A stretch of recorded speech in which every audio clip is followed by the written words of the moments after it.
we needed something in that campaign to break. There's so many news outlets who knew all this stuff,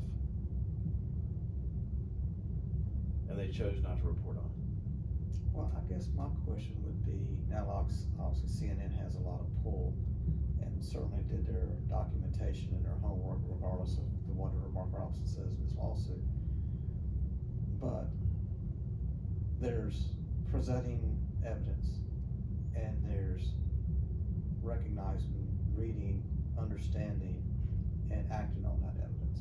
Right. And sometimes I think there's a disconnect between presenting whatever the issue is and people accepting it and acting on it. Right.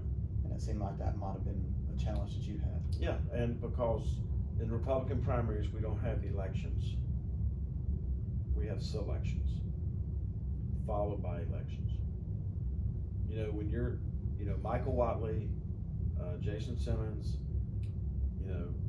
they stiff-armed me for 3 years of getting access to Donald Trump about how my candidacy in the general election would be good for North Carolina, good for him. They didn't want any part of me having a conversation with the president-elect about the Atlantic Coast Pipeline. People in this state not continuing to give the middle finger to his previous executive order about healthcare transparency. They had no interest in making sure that meeting happened for years, number one. And then you had, Tim Moore and President, then Phil Berger, who, came out and publicly endorsed Mark Robinson. So you really had a selection followed by an election. And in some respects, you had a press corps, many of whom had the information, maybe not to the extent of the relationship with the sister-in-law, maybe not to that level, but had the information and chose not to really report on it. So my job was to do my job as state treasurer and be a candidate. And I say this to your listeners and your readers. The blame for Mark Robinson's disastrous outcome in the general election falls first on me. Also. Because I was his opponent. And that's what opponents are supposed to do. Is they're supposed to take out the opponent. And I did not do that. So I say that not to tell, it's not that complicated. That anytime you point a finger at someone, there are 3 more pointing back at you. That's the way our hand is developed. And I say that because I can talk about the selections of the endorsement of Michael Watley and Jason Simmons and Donald Trump and Phil Berger and Tim Moore. But even knowing that, it's still my responsibility to take out Mark Robinson. And I failed.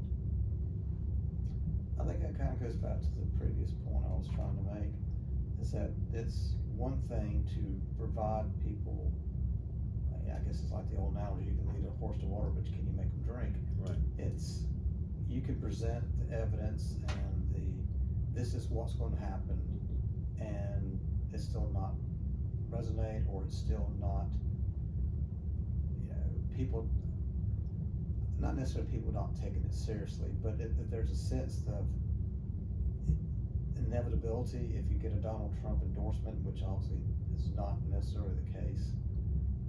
Well, it may have been the case after he found out what was going on. Well, but it was too late. But I think it's, well, there's certainly, you could make the argument there was either some ostracization or get behind me kind of sentiment from the Trump campaign, because all of a sudden he wasn't there anymore, and he wasn't there with with J.D. Vance or anybody like that when they campaigned in North Carolina. But I guess the last question on that subject is there anything you think back in retrospect that you could have done different that might have raised some eyebrows, might have gotten more people to reconsider their support just because there's an R beside his name? Yeah. And there's a Trump endorsement? Yeah, there are some things. The fact is that in my observation, Mark Robinson knows who he is. He knows all these things. He told lies and people believed him. The donors believed him. The corner office Phil Berger and Tim Moore and Michael Watley and President Trump believed him. And so there are some things that I could have done differently. But at the end of the day, it was my feeling that people wanted somebody to vote for, not against. And I was trying to give them that opportunity, and it didn't work out. And I'll also say regarding those other folks, they did know, didn't want to know, should have known. I know for a fact in some instances they did know. Other instances they didn't want to know. And the last one is just being alert, they should have known.